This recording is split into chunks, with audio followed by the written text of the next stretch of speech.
That person is not my sister. Written by the librarianchick. Narrated by Arrow Buddy. Featuring EndymionVA. She is not my sister. But no one wants to believe me. Or doesn't want to believe me.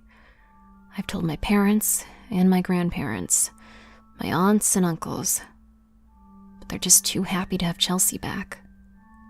I can even see that hopeful spark in the eyes of her old friends, all of which have come back from college to see her for themselves. Perhaps ignorance really is bliss. My accusations about the imposter have fallen on deaf ears. Chelsea has been gone for 4 years. Ever since she vanished from her house, my parents have never given up hope of seeing her again, hugging her again. There was never any sign or indication of foul play. The police and even a few of her friends were convinced she was a runaway. Chelsea had always been a bit emotional and overdramatic. I did my best to fill the void that was left by my sister's disappearance. I was on my best behavior 24/7, cooking and deaning like a servant. My parents didn't pay much attention to me, just like they never paid attention to me when Chelsea was around. I had underestimated the sheer magnitude of their grief.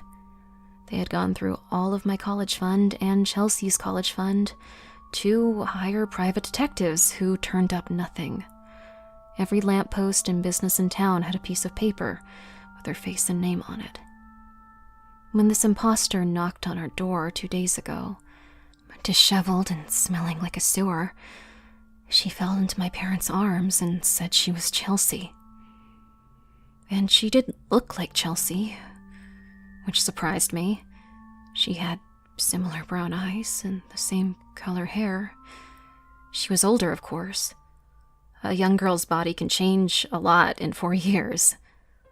The gauntness of her body proved that she had gone through hell, and my parents and the police had not pressured her too much until she had recovered from her ordeal. My parents had thrown a party and invited everyone they knew.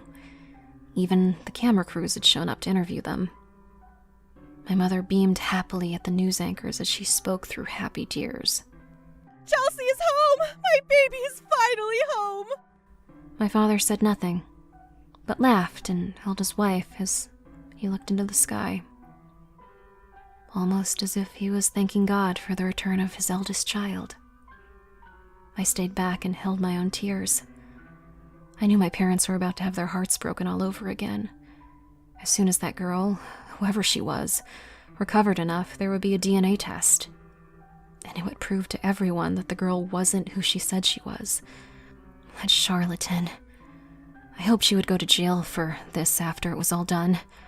Or maybe whatever she was running from would track her down and finish what it had started. Because I know that Chelsea is never coming back. I even checked to make sure. And my sister is still where I buried her.